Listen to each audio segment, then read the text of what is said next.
un momentito y ya vamos a... Ahí ya estamos interactuando con Fray Nelson. Excelente.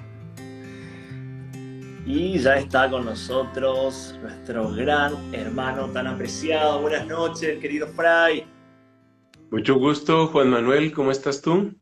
Pero muy bien, contentísimo, feliz de poder verte y poder compartir esta noche tan especial. Muchas gracias, bendito sea Dios. Aquí un saludo desde Bogotá, Colombia. Tú estás en Asunción, ¿no? Asunción, estamos en una noche preciosa, fresquita, ya a las puertas de la primavera. Cuánto hubiese gustado también de que pueda estar con nosotros en esta noche Marisa, a quien agradecemos muchísimo también por esta intervención, pero por motivos de estudio no iba a poder estar presencialmente conmigo, pero ya está conectada también para acompañarnos en esta noche maravillosa, querido Fray. Bueno, pues un gusto muy grande. Bendito sea Dios. Y qué bien que en medio de las dificultades que indudablemente trajo la pandemia, pues Magnificat Arte sigue adelante, ¿no? Eso está muy bien. Eso está muy bien. Realmente en este tiempo de pandemia, querido Fray, bueno, vos también tan cerca de la gente, tan cerca de cada uno de nosotros, desde las redes nos sentimos muy acompañados. Nosotros también nos hemos sentido reafirmados en este llamado, en este apostolado, de estar cerca de nuestra gente, de ser iglesia, de dar lo mejor por nuestra gente, porque nuestro buen Dios ha mostrado su cercanía, como siempre, por una manera muy especial también en todo este tiempo, ¿no? Nos hemos sentido muy acompañados por Él y también con gratitud, también nosotros desde Magnífica hemos tratado de hacerlo, de estar muy cerca de la gente. Han florecido nuevos proyectos, querido Fray, y bueno, aquí estamos de pie para seguir sirviéndole al Señor. Hermosa respuesta. Qué bien. Me alegra mucho, Juan Manuel. Y bueno, querido Fray, vamos a iniciar con una pequeña oración. Yo te agradezco inmensamente en nombre de Marisa, en nombre del Paraguay, de Magnificat y de tantos hermanos por este espacio maravilloso que nos regalás, que Dios nos hace también en este mes bíblico.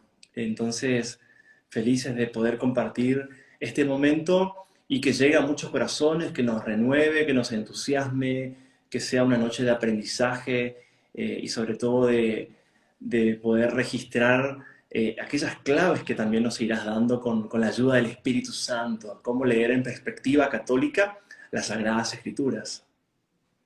Amén. Pues pidamos esa intercesión del mismo Espíritu Santo para que haga su obra en nosotros.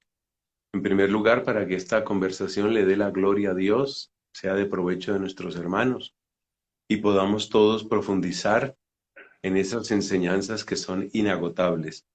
Pidamos la intercesión del Espíritu Santo por la poderosa súplica de María Santísima. Ella, sagrario del Espíritu, indudablemente nos acompaña en un momento como este. Dios te salve María, llena eres de gracia, el Señor es contigo.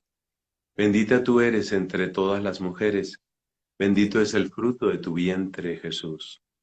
Santa Santa María, María, Madre de Madre de Dios, Dios, ruega por ruega nosotros por nosotros pecadores, los ahora pecadores, y en la hora de ahora nuestra y en la hora de muerte. nuestra Amén. muerte. En nombre del Padre, y del Hijo, y del Espíritu Santo. Amén. Amén.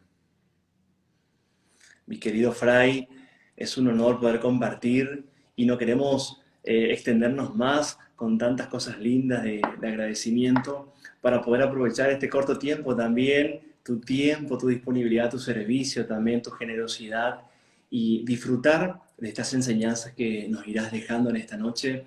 Y compartíamos con Marisa y con tantos hermanos cuántos espacios, módulos necesitamos como católicos para adentrarnos cada vez más en la palabra, para enamorarnos. Y conste que, como te escuchaba hace poco en una prédica, nosotros tenemos los ciclos bíblicos, tenemos el ciclo litúrgico A, B, C, y en un lapso de poco tiempo de punta a punta recorremos la palabra, escuchamos, pero como bien decías, nos hemos acostumbrado a que la palabra llegue, pero no a escucharla de verdad, a profundizarla. Entonces nunca terminamos de asimilar realmente o de dejarnos tocar, transformar por la palabra. Y muchas veces estirados de pelo comprendemos las escrituras o tomamos comentarios que quizás no son los que vienen de Dios. ¿Qué elementos necesitamos más que nunca en este tiempo para encontrarnos con la palabra, para poder interpretarla, para poder sentirnos sanados? Porque la palabra para cada momento de nuestra vida, de nuestro día a día y circunstancias que vamos viviendo, siempre es viva y eficaz, como dice la carta a los hebreos, pero la palabra de Dios, la presencia divina, siempre está. ¿Cómo redescubrirla? ¿Cómo reencontrarnos con ella? ¿Y qué claves también vos nos podrías dar también como para que nosotros podamos refrescar, sacudir el corazón y ser conscientes también de este regalo que Dios nos hace a diario, de recibir su palabra, de escucharla, de leerla, y cuanto más aún la necesidad de poder priorizar momentos con la palabra, que tanto bien nos va a hacer a nosotros y al mundo entero. Así es. Yo creo que lo primero que quisiera decir a Juan Manuel, y te agradezco tu amistad, tu calidez, tu acogida, es que nuestra relación con la palabra será siempre un espejo de nuestra relación con Cristo. Es el primer pensamiento que quisiera que nos quedara claro. Eso significa que depende de quién sea Cristo en mi vida, ese será el lugar que la palabra de Dios va a tener en mi vida. Hay una comparación que me gusta hacer y es la del hombre y llamémoslo así, un auto, un carro, un coche. Bueno, entendemos de qué estamos hablando. Un hombre que lleva su carro y ese carro, vamos a decir que es la vida, es la vida. El hombre lleva su carro, pero en los caminos siempre hay problemas y siempre hay necesidades. Y es aquí donde podemos empezar a ver cómo nos relacionamos con Cristo. Por ejemplo, una necesidad que va a tener el que va en el carro es que va a requerir de gasolina. Y ese es un modo de relacionarse con Cristo, es decir, yo me acerco a la estación de servicio, la gasolinera, me acerco, cargo y me voy. Yo no me llevo ni al mecánico, no me llevo al empleado que me puso la gasolina, suponiendo que ese sea el caso. Es decir, yo recibo lo que a mí me interesa y yo me voy. Esa es una manera de algunas personas relacionarse con Cristo. La podemos comparar también con lo que uno hace cuando se pone un parche, como le puede pasar a un ciclista también, ¿no? O este hombre del carro que resulta que la llanta pues se ha pinchado, tiene un hueco, en otros países dicen se ha ponchado, se ha pinchado la llanta, tiene un hueco, y entonces para en el taller y en ese taller le reparan su llanta y sigue. Y sigue él. Y sigue él en su carro. Y lo demás me arregló el problema, pero queda allá. Esa es una manera de algunos relacionarse con Cristo. Obviamente es la manera más superficial de relacionarnos con el Señor. Y lo mismo sucede en nuestra relación con la palabra de Dios. Hay personas que tienen una relación así de superficial con la palabra de Dios. Tal vez alguna frase que me llamó la atención, tal vez una lectura en la misa de hace no sé cuántos meses que me pareció interesante, o tal vez necesito un versículo que me dé un poquito de paz en este momento, algo que me dé un poquito de paz, y entonces es como cargar un poco de gasolina o como reparar la llanta que tenía un hueco. Bueno, hay otra relación que es mucho más profunda. Vamos a decir que Cristo es el que está en esta estación de servicio o en este taller. Y es posible que yo llegue al taller y Cristo, o sea, el mecánico, me dice, mire, con todo respeto, los daños que presenta su vehículo se deben en buena parte a que usted sabe mover el carro, pero su manera de conducirlo está dañando. Por ejemplo, porque no mete los cambios cuando son, porque frena de manera inapropiada o cosas parecidas. Acelera demasiado. Y entonces la persona le dice a este experto, que es Cristo, le dice, bueno, entonces súbete tú al carro. Ya ahí hay un cambio grande. Ya no lo dejo allá en el taller. Ya no lo dejo allá y yo sigo con mi vida. Ya le permití subirse. Ya se subió Cristo a mi carro. Ese es un cambio grandísimo. Ese cambio grandísimo significa que hay momentos en que este Cristo, que ahora va a ser el Cristo copiloto, ya no es el Cristo de la estación de servicio, en algunos lugares lo llaman bombero por aquella expresión de que la bomba de gasolina, la estación de servicio, ya no va a ser el Cristo mecánico allá o el Cristo bombero allá atrás, sino ahora es el Cristo copiloto. Y el Cristo copiloto, pues me permite aprender y aprender en situaciones reales. Por ejemplo, voy llegando a una curva, pero soy impaciente. Y entonces yo voy dando el timonazo para pasar al carro que va adelante porque me parece que no camina lo suficientemente rápido. Pero Cristo, que es el copiloto, me dice, no haga eso. Y yo le digo, siempre lo he hecho, nunca me ha pasado nada. Pero él me explica, fíjate que en una curva no tienes velocidad, no tienes visibilidad. Tienes velocidad, pero no tienes visibilidad. Y aunque muchas veces no te haya pasado nada, en una de esas curvas puedes tener un accidente muy grave, incluso perder la vida. Entonces ya acepté a Cristo como consejero en el carro de mi vida. Esta es la segunda imagen. Ya Cristo es mi consejero.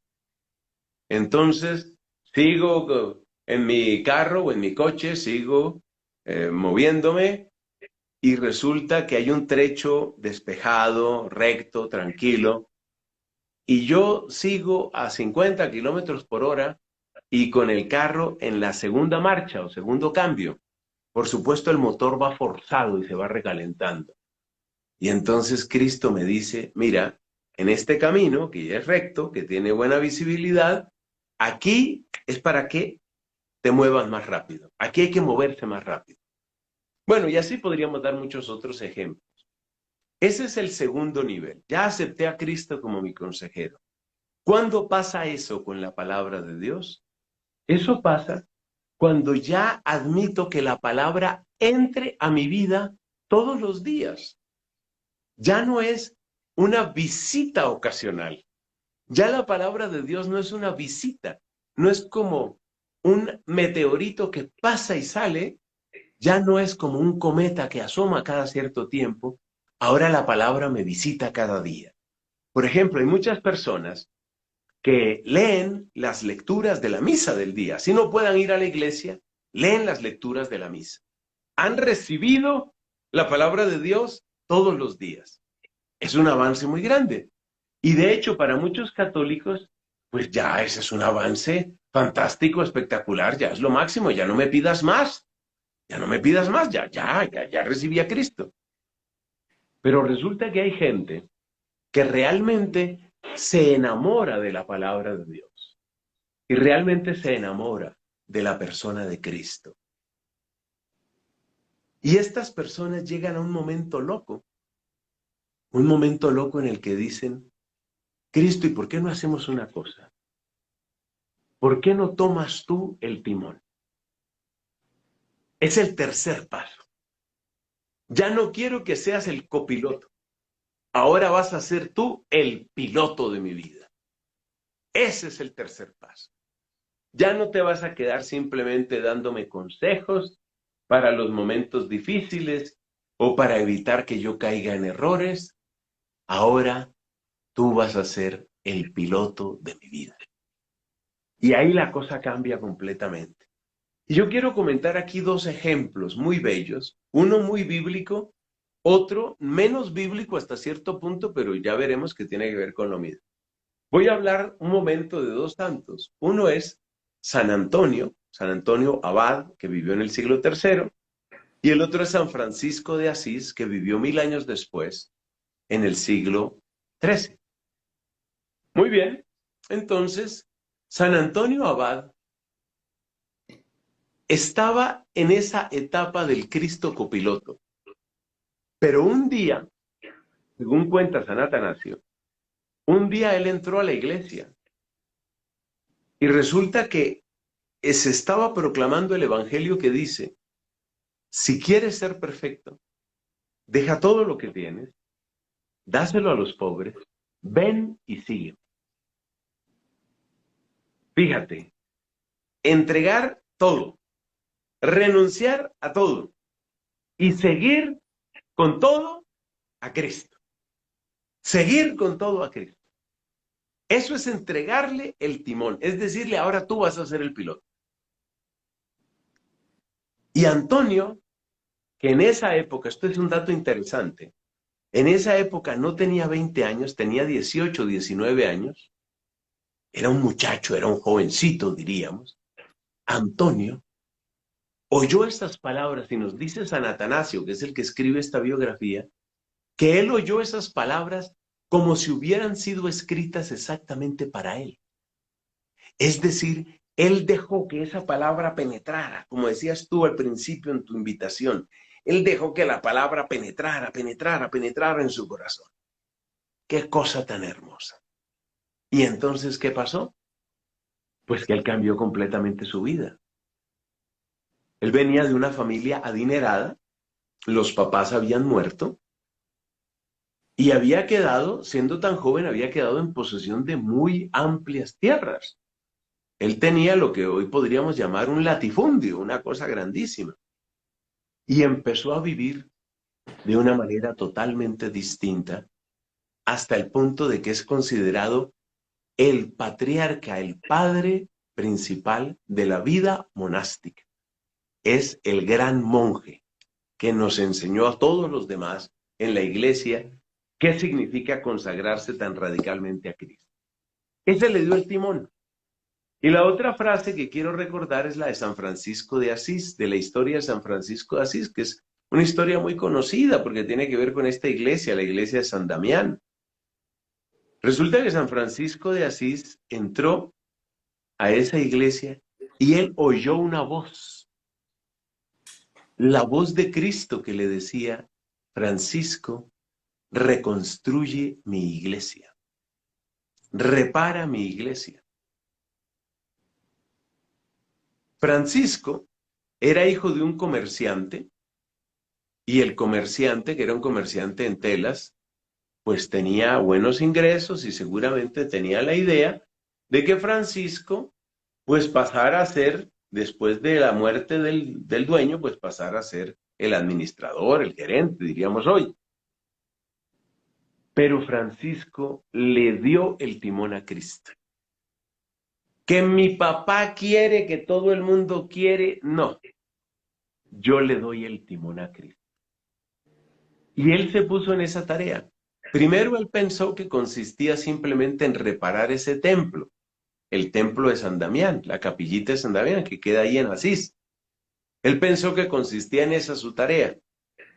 Y se puso a juntar piedra y argamasa, cemento, no sé lo que se necesitara. Poco a poco Cristo le fue mostrando dos cosas. Le fue mostrando en primer lugar que la reparación que se necesitaba era mucho más grande, porque no era simplemente una capilla, era la Iglesia Universal que necesitaba renovarse con el ritmo, con el sabor y con el perfume del Evangelio. Con el perfume del Evangelio. Por eso digo que aunque esta historia no tiene capítulo y versículo, sí es bíblica. Y es tan bíblica que cuando San Francisco de Asís se puso en la tarea de hacer una regla para que vivieran sus monjes, es decir, sus frailes, a los que llamó los frailes menores, nosotros los llamamos los franciscanos, pero eran los frailes menores. Cuando él se puso en la tarea de hacer esa regla, porque el Papa se lo pidió, ¿sabe qué hizo Francisco? Lo que hizo Francisco fue copiar páginas y páginas y páginas del Evangelio. Páginas y páginas. Es decir, Cristo era el que llevaba el timón de su vida. Y aquí termino esta primera intervención, estimado Juan Manuel, para decir que cada uno de nosotros tiene que preguntarse, ¿cuál es mi relación con Cristo y cuál es mi relación con la Biblia? Si Cristo es como el que atiende en la gasolinera, en la estación de servicio, yo me aprovecho de Cristo y lo dejo a un lado cuando ya no me sirve. O Cristo es el copiloto al que yo escucho para que me dé tales y cuales consejos, especialmente en los trechos difíciles. O si Cristo es ya el piloto, si mi vida está marcada por el piloto.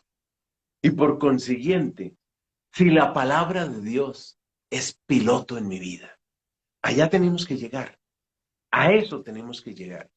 A que la palabra de Dios sea piloto en nuestra vida. Para que realmente nuestras vidas respondan a la riqueza de la palabra. ¿Qué es lo que nos dicen los apóstoles? Por ejemplo, el apóstol Santiago dice, llevad a plenitud la palabra y no os contentéis con escucharla. Que no sea simplemente un consejito que tú oyes. Llévala a la práctica, llévala a plenitud. Que la palabra sea el piloto de tu vida. Y de esa manera seremos auténticos creyentes e indudablemente seremos mejores católicos. Qué maravilloso, me acordaba de algunas cositas, me gustó mucho ese ejemplo, porque habrás visto por algunos carros, vehículos, detrás el adhesivo que dice, yo manejo pero Cristo conduce, o yo manejo y él guía, ¿verdad? Después me acordaba de otra expresión de Francisco, esto que vos decías, cómo la palabra lo va transformando y cómo Cristo se va apropiando cada vez más de Francisco y cómo Francisco se va despojando de todo y le va dando un lugar especial a Jesús que llega a decirle a sus hermanos y ojo con el testimonio de vida, con las actitudes, porque quizás ese sea el único evangelio que muchos van a leer, que son tus obras, que son tus actitudes. Y a mí, cuando yo escuché eso, a mí me impactó porque hablamos la Madre Teresa en la India, que no podía leer la palabra, o tanto el Padre Richie, tantos en China, en tantos lugares, en las catacumbas, en tantos que se han convertido en apóstoles, llevando la palabra, quizás no reuniéndolos con una lectura, meditando en un sermón, pero sí con las actitudes, con el ejemplo. Pensaba en eso, por ejemplo, eso es tremendo de Francisco. Después pensaba también, por ejemplo, en la misma figura de Pedro, que tenía un carácter tremendo, cómo Jesús lo elige y cómo Jesús lo va templando de a poco a fuego lento, permitiendo que él se equivoque. Y bueno, cómo Pedro también va dejando que la palabra, como esa gota, vaya entrando en su corazón. Se me venía también esa imagen, ¿verdad? Y también cuando hablabas de San Antonio, también pensaba en muchos místicos que se han apartado, que han hecho silencio y que su vida era la palabra y la Eucaristía. Y muchos en este tiempo incluso pueden decirte, pero qué aburrido, pero qué diferente que es cuando descubrís la palabra, un encuentro directo con el mismo Dios. ¿Cómo concebir de esa manera la palabra también, verdad? Pero me impactaba este ejemplo que das muy cotidiano, muy sencillo, pero cuánto cuesta dejarle a Cristo, darle que tome el control, el timón, como decía, ¿verdad?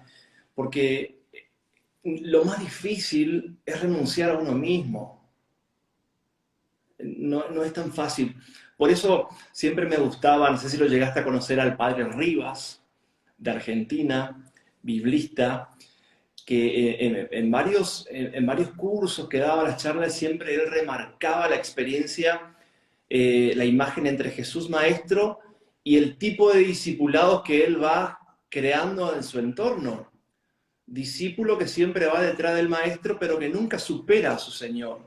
Y cómo el Maestro en todo tiempo va mostrando esta conexión tan íntima con el Padre.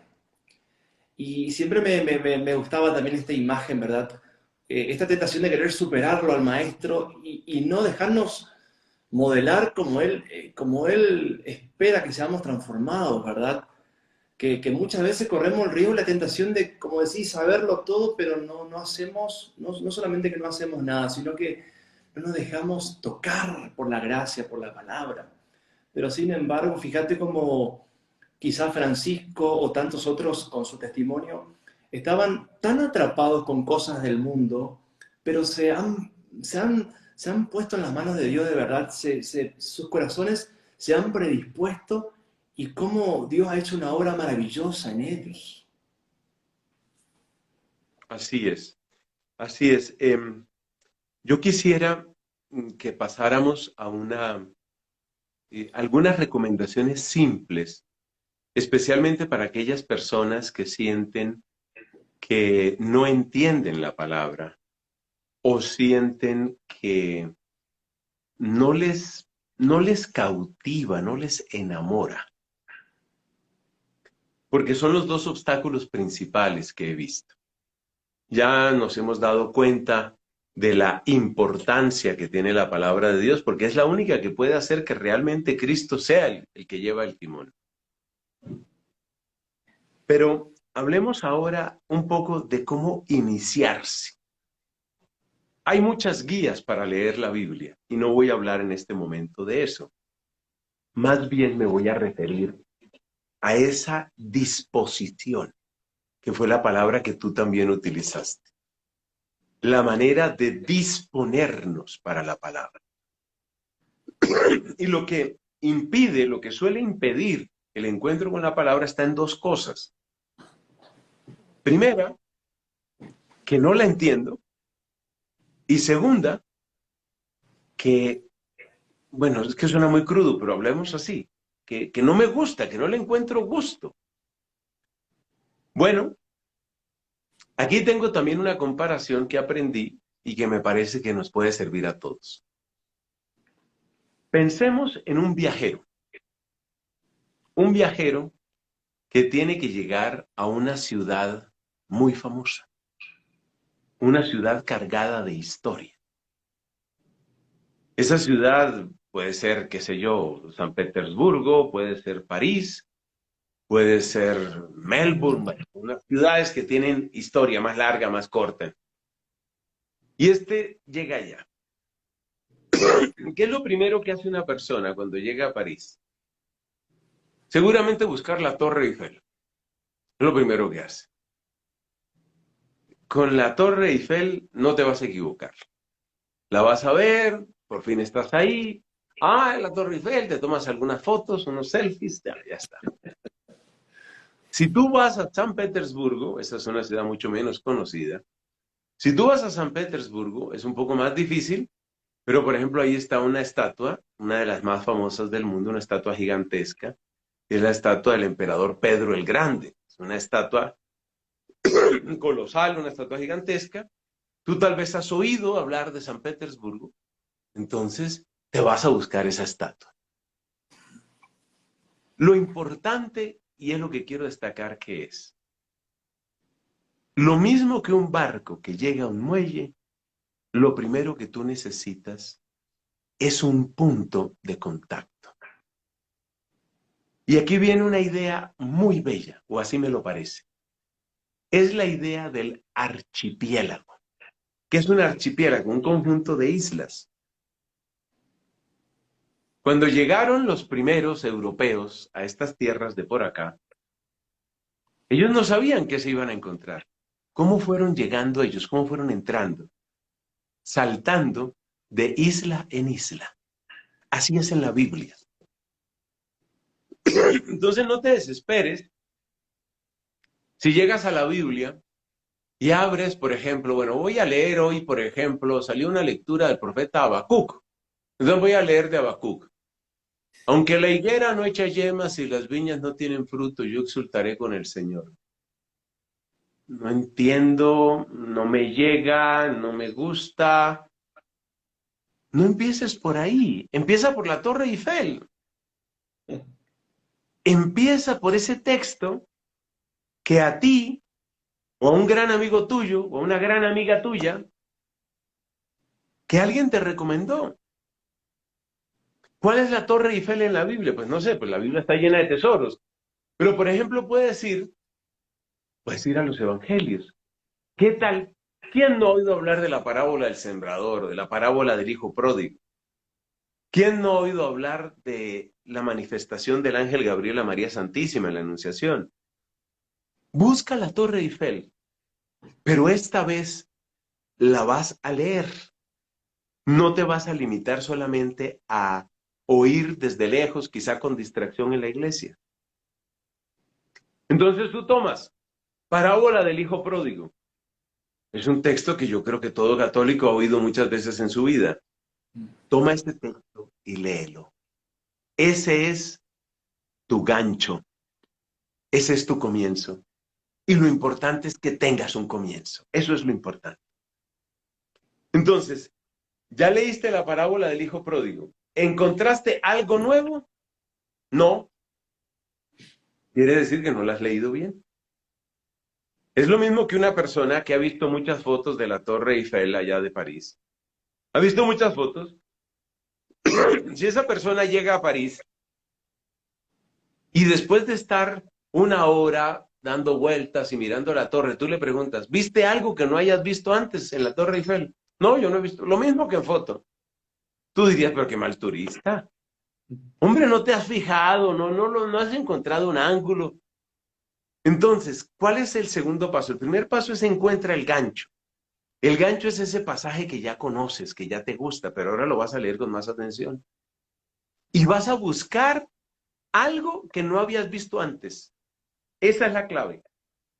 Entonces, por ejemplo, tú te pones a mirar la Torre Eiffel y te das cuenta que tiene un sistema muy particular de iluminación. Eso casi no sale en las fotos. Seguramente, si uno mira muchas fotos, sale también la manera como le iluminan a la Torre Eiffel. Pero tú te quedas allá y la miras y dices, oye, pero qué curioso, ¿verdad? ¿Cómo le han puesto sus luces para proteger la forma de la torre y no dañar la arquitectura? Eso no lo habías visto en las fotos. Entonces, el primer paso es encuentra un gancho, el segundo paso es lee, pero lee hasta que encuentres algo que no habías visto antes. Lee así. El día, y esto es verídico, estimado Juan Manuel, el día que tú encuentras, que tú, no otra persona que te contó, ni el cura, ni la mamá, ni el papá, ni nada, ni un amigo, el día que tú encuentras con la Biblia así, delante de tus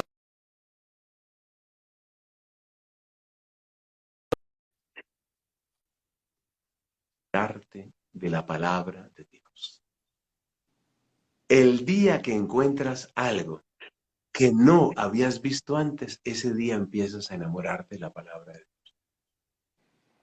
Tercer paso, son 5 pasos. Tercer paso dentro de la disposición, estamos hablando de lo tuyo, de la disposición interior. Tercer paso, ya leíste esa parábola, ya le sacaste bastante jugo, como decimos en muchos países, ya la apreciaste, ya la viste con otros ojos. ¿Hay otro texto que se le parezca? Claro. En ese mismo capítulo de San Lucas, que es el capítulo 15, está la parábola de la oveja perdida. Ah, pues voy a leer la parábola de la oveja perdida. Leo la parábola, no la encontré. Es como lo mismo del hijo pródigo. Ya sabemos cuál es la receta. Cada vez que sientas esto es como lo mismo, quiere decir que estás leyendo mal. Estás leyendo mal. Porque el encuentro con la Biblia es un tema de amor. Es lo mismo que le puede pasar a un novio con su novia o a un esposo con su esposa. Fíjate que el amor siempre hace ver a la persona amada como nueva. Entonces se encuentra el novio con esa chica, con esa muchacha que le fascina, que le gusta tanto. Y ella está, para todo el resto del mundo, ella está igual. Pero resulta que el novio la ama mucho, ella le gusta mucho a él. Y apenas la ve, le dice, oye, yo no te había visto, qué sé yo, ese prendedor o esa trenza que te hiciste, o esos aretes no te los conocía. ¿Por qué le encontró algo nuevo? porque la amaba, porque la ama. El amor nos da ojos. Esa frase también hay que escribirla. El amor nos da ojos. Entonces, cada vez que tú leas, por ejemplo, ya leíste bastante la parábola del hijo pródigo, ya le sacaste bastante provecho. Ahora busca otra parábola. ¿Esa otra parábola cuál fue? Parábola de la oveja perdida. ¿Encontraste algo en la parábola de la oveja perdida? Nada especial. ¿De quién es la culpa? La culpa no es de la parábola. La culpa no es de Cristo. Cada vez que sientas, no estoy encontrando nada, tienes que hacer este ejercicio. Mea culpa. Necesito mejorar mis ojos. ¿Y cómo se mejoran los ojos? Volviendo a leer. Vuelve a leer. Vuelve a leer. Por ejemplo, tú vuelves y lees y dices, oye, hay una cosa muy curiosa. En la parábola del hijo pródigo, el papá no se fue detrás del hijo, mientras que en la parábola de la oveja perdida, el pastor sí se fue detrás de la oveja. ¿Por qué? ¿Por qué pasó eso? Ya encontré una pregunta. La pregunta me da interés, la pregunta me da movimiento, la pregunta me da motor, la pregunta me da ojos. Ah, es que ya descubrí una cosa. Y yo no voy a decir aquí lo que yo, Nelson Medina, descubrí cuando me hice esa pregunta. Eso no lo voy a decir aquí porque quiero dejarle la inquietud. Entonces la persona descubrió algo. Oye, qué maravilla, descubrí algo. Entonces, aquí estamos con nuestro pequeño curso de disposición interior para la lectura de la Biblia, punto de vista católico. Primero, encuentra un gancho, encuentra la Torre Eiffel. Segundo, lee tu gancho hasta que encuentres algo nuevo. Tercero, ahora lee otros pasajes parecidos de nuevo hasta que encuentres algo nuevo. Cuarto punto. Ya en el tercer punto nos encontramos con un elemento muy interesante, que es la capacidad de hacer preguntas. Muchos lo han dicho, entre otros el Papa Francisco, que lo contrario del amor no es tanto el odio cuanto la indiferencia. Porque la indiferencia es como la supresión total del otro.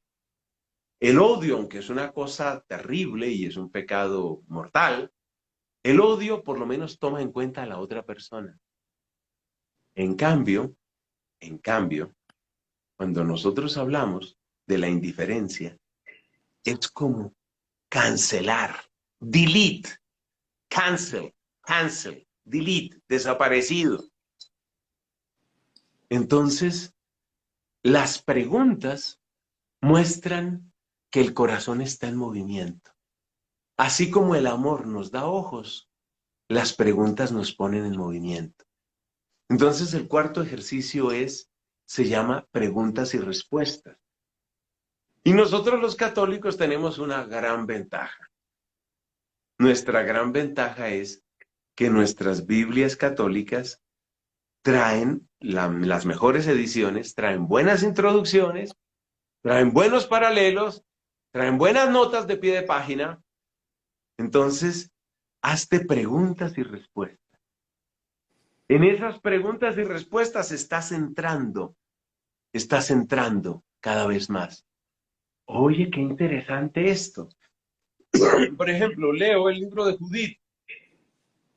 Y en el libro de Judith, cuando ya se logra la liberación de una población donde estaba Judith y aquellos judíos, esa población se llamaba Betulia. Cuando Judith logra la liberación de aquellos judíos, estos agradecidos le dicen a esta mujer, bendita eres entre las mujeres. Yo soy católico y me queda sonando bendita eres entre las mujeres. Yo eso lo he oído en alguna parte. Entonces me voy a mi Biblia que tiene buenas citas paralelas y veo que ahí donde está ese texto de Judith, que no les voy a dar la cita porque yo tengo que dejarles tarea, que en ese texto de Judith me sale una cita, Lucas capítulo 1, versículo tal. Ay, me voy allá y me encuentro que Isabel le dijo eso a María, bendita eres tú entre las mujeres. Entonces ya empiezo, gracias a los paralelos, gracias a las notas, empiezo a moverme dentro de la Biblia. ¿Ya me volví experto en París? No. ¿Ya soy experto en Francia? Menos. Pero ya fui capaz de tomar el primer metro. Ya me moví.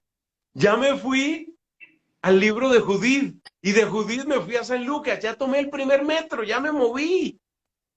Entonces ya empiezo a enamorarme de la Biblia. Y ya digo, oye, esto está muy interesante. Esto está muy interesante.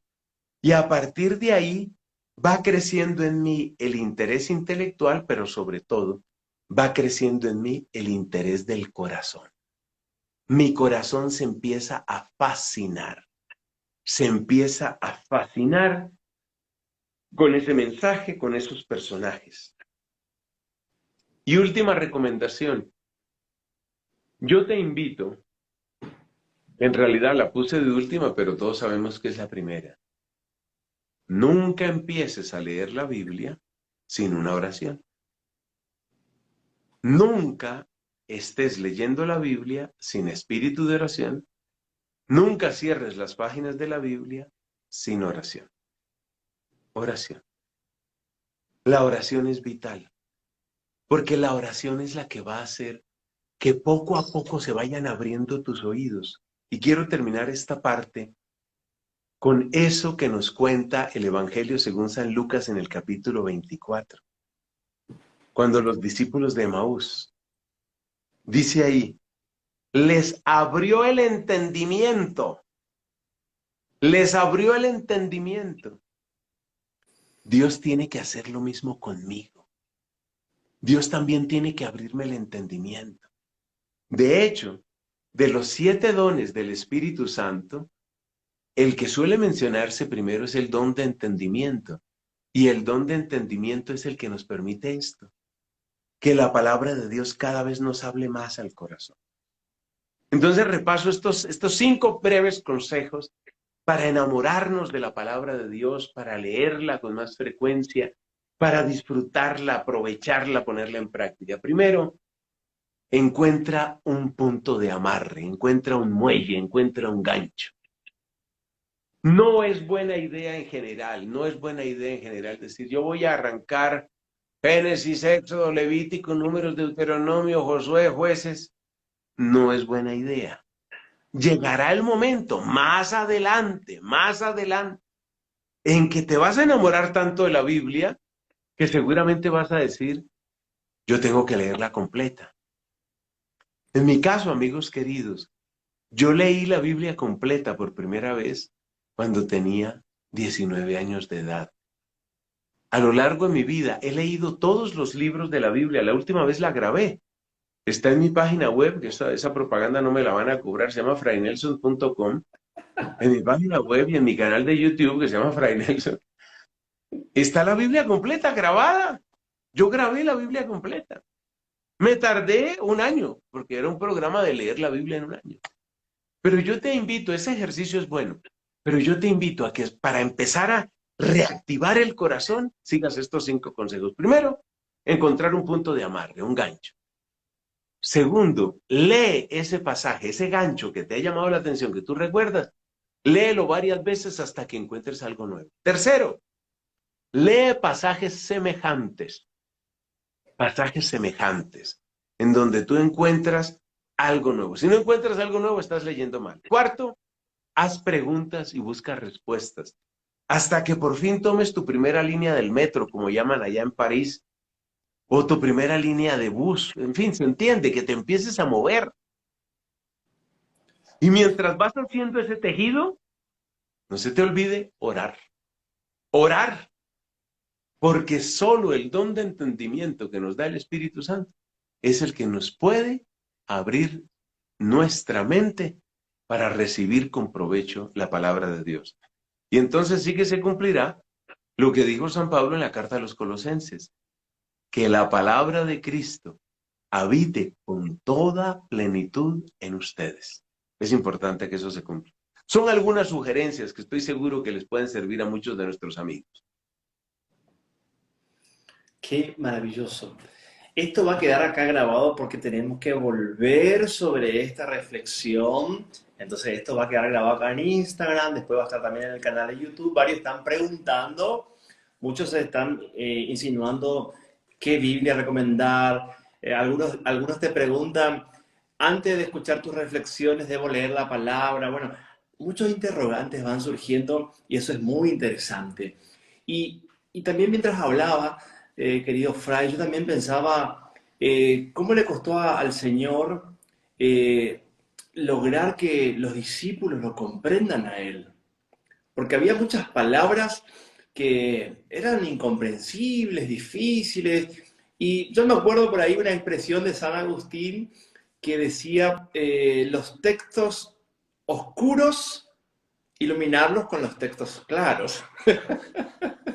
Entonces, él también, ¿verdad? Una forma también de aquellos que tienen ese deseo de recibir, ¿verdad? Y bueno, como también el Señor también se toma el tiempo, como la pedagogía divina cuando estamos predispuestos, también como el Señor nos va ayudando a interpretarlo y después inclusive después de mucho tiempo, cómo la iglesia misma ha cambiado incluso la lengua del latín, nos ha permitido también traducir las Biblias a los diferentes idiomas, acá en Paraguay también en guaraní, y en tantos idiomas, eso fue fabuloso, fabuloso, ¿verdad?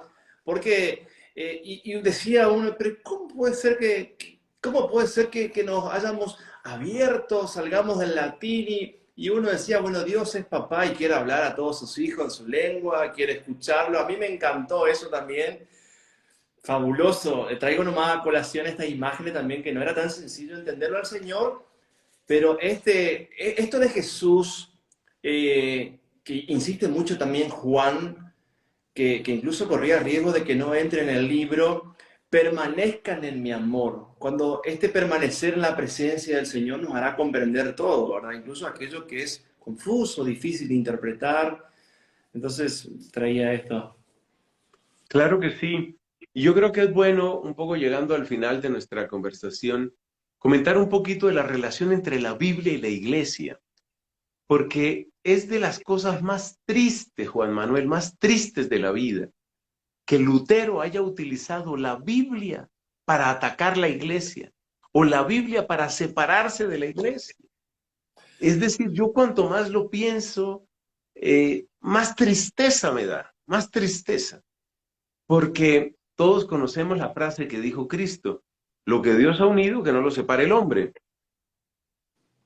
Y es una frase que se refiere al marido y la mujer, por supuesto. Pero luego lo puedes aplicar a tantas cosas. Por ejemplo, la relación entre la Sagrada Escritura y la Iglesia. Y yo quiero mencionar aquí brevemente unos 3 puntos de contacto que son muy importantes. Muy importantes. Primero, la Iglesia se alimenta de la Sagrada Escritura. ¿Eso qué quiere decir? Que los que estamos sirviendo en la iglesia como sacerdotes, obispos, diáconos, catequistas, misioneros, los padres de familia que transmiten la fe también en sus hogares, nosotros tenemos que alimentarnos de la palabra de Dios. Cristo dijo en el capítulo 15 de San Juan, sin mí ustedes no pueden hacer nada. Y como hay esa identificación tan profunda entre Cristo y la palabra, eso también vale para la palabra. Y yo quiero comentar en este punto de relación de Biblia e iglesia, quiero comentar lo que sucede cuando nos apartamos de la Biblia, muchas veces por simple pereza, es decir, la leemos poco. Como tú eres un hombre que está en el mundo del arte, porque te conozco en ese sentido, siempre te asocio con el arte, por supuesto, magnífica da arte, ¿no? Eh, Estoy pensando concretamente en el tema de la música. Mira, cuando una banda, un grupo musical, un ministerio de música o un cantautor católico se sumerge cada vez más con amor, con fe, con método, se sumerge en la Biblia, oye, qué inspiración de letras. Es que no puede ser de otro modo. La iglesia se alimenta de la Biblia. Si tú eres un pintor católico y quieres pintar mejor, Biblia. Biblia. La gran tradición iconográfica oriental, ortodoxa, rusa, búlgara, por todas partes en el Oriente cristiano, la gran tradición siempre es la Biblia. El monje nunca pinta de carrera. Eso de pintar con afán, no. Es a medida que Dios va pintando el rostro de Cristo en mi vida, mis pinceles van pintando al Pantocrátor, van pintando a Jesús. Lo mismo el predicador. A medida que la palabra se va adueñando de mi corazón, la palabra que sale de mi boca se va adueñando de los corazones de los oyentes. El cantautor católico, a medida que se va metiendo más y más en la Biblia, sus canciones salen con una inspiración, un toque, una unción que es imposible de imitar. Entonces, la Biblia es el alimento de la iglesia y la iglesia necesita alimentarse de la Biblia para que su pastoral sea eficaz. A veces le damos demasiada importancia a temas, qué sé yo, de psicología o de marketing. Mira, que para que lleguen más los jóvenes, para que lleguen más los niños, a ver, más dibujitos, más cancioncitas, más... Mira, más Biblia, más Biblia, más Biblia de por Dios, más palabra de Dios de por Dios. Eso es lo que nos hace falta. Bueno, segunda relación entre la iglesia y la Biblia. La iglesia es anterior a la Biblia y es su custodia. Así como cuando se expone el Santísimo, esa pieza, usualmente metálica, muy adornada usualmente, donde se pone el Santísimo Sacramento, lo llamamos la custodia. Esa es la iglesia con la Biblia. La Biblia tiene su lugar y ese lugar es la iglesia. Y la iglesia es la custodia de la Biblia. ¿Eso qué significa? Que nosotros tenemos que tomar en serio lo que dice la segunda carta de Pedro. Es que lo dice la misma Biblia. Nunca la interpretación privada. Nunca la interpretación privada. ¿Se entiende? Por encima de la interpretación de la iglesia. ¿Qué es el gran error del protestantismo? El protestantismo se quedó con la interpretación privada y por eso no suceden sino divisiones y divisiones y divisiones. Entonces, la iglesia es la custodia de la palabra de Dios. La iglesia es anterior a la palabra de Dios. ¿En qué sentido? No anterior a la palabra de Dios, me corrijo, anterior a la Biblia. Porque antes de que existieran las Biblias escritas y empastadas o en rollos o como fuera, ya existía la iglesia. ¿Cuál era la iglesia que existía en el año 34, año 35, año 40 de nuestra era? Ya había comunidades cristianas. ¿Había Biblia? No había Biblia. Entonces, hay que tener un máximo respeto por la iglesia y hay que escuchar a la iglesia. Y tercer punto, la presencia de la Biblia en la iglesia también depende de ti y de mí. Me contaba con tristeza un párroco en un retiro que estuve acompañando de sacerdotes no hace mucho. Me contaba con tristeza un párroco. Organizamos con mucho amor, organizamos un curso bíblico para nuestra gente. Se inscribieron 7 personas. Hombre, tenemos que apoyar lo que está haciendo nuestra iglesia. Se da un curso, un buen curso, toca buscar los mejores, claro, pero se dio un buen curso bíblico. Vamos a apoyar a la iglesia.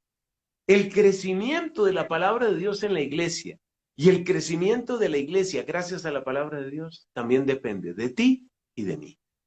Vamos entonces con eso, a apoyar las iniciativas bíblicas. Por ejemplo, estamos en el mes de la Biblia. Vamos a apoyar entonces las actividades que organiza la arquidiócesis en el mes de la Biblia. Que hay un congreso bíblico. Ay, no, qué pereza, yo me quedo viendo el partido de fútbol. No, apoya. Ese es el momento de mostrar tu apoyo. Bueno, esas 3 sugerencias quería dar. Primero, que la iglesia necesita alimentarse de la palabra de Dios para que su pastoral sea viva. Segundo, que la Biblia solo se entiende bien dentro de la iglesia, que es su custodia, es la columna de la verdad, nos dice San Pablo. Y tercero, apoyemos las obras, las iniciativas que está haciendo nuestra iglesia para que crezca el poder de la palabra de Dios en nosotros. 3 sugerencias que quería dar un poquito para ir cerrando nuestro tema. Maravilloso, querido Fray. Esto a mí me encantó realmente porque la tentación de desintegrarla, es más, es muy evidente en la Eucaristía, la mesa de la palabra en primer lugar, la mesa eucarística, o decir, los católicos no le valoramos y eso no es así porque tenemos caudales y riquezas en torno a la palabra, ¿verdad? Entonces, me parece maravilloso. Querido Fray, estoy feliz, también toda nuestra gente, hay muchísimas consultas, comentarios y soñamos también en nombre de la familia Magnífica, la iglesia aquí en Paraguay, Marisa también decíamos, qué hermoso sería que podamos tener muchos momentos y módulos así bíblicos, necesitamos realmente y darle cada vez más cabida y espacio a la palabra. Así que felices y con estas directivas, estas claves también que nos vas dejando, fabuloso. Esto va a quedar aquí grabado, querido Fray, también. Eh, Feliz, realmente súper contento y agradecido por tus enseñanzas, por tu disponibilidad y todo lo que nos brindas en esta noche. Muchas gracias, Juan Manuel.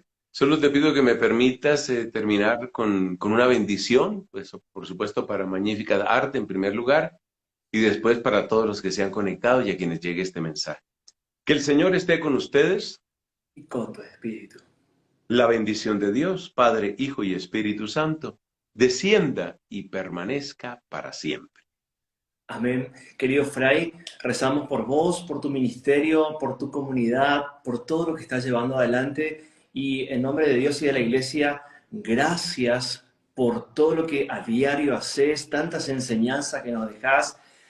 A mí en forma personal me llega muchísimo los pequeños mensajes de cada instante, el tomarte el tiempo como padre espiritual también para muchos, una enseñanza en cada situación que vivimos también como humanidad, incluso la muerte de la reina, tus mensajes, que el católico, que el creyente despierte, reaccione, se deje interpelar, así que sos una luz para nosotros también, agradecidos por este instrumento que Dios pone en nuestras vidas.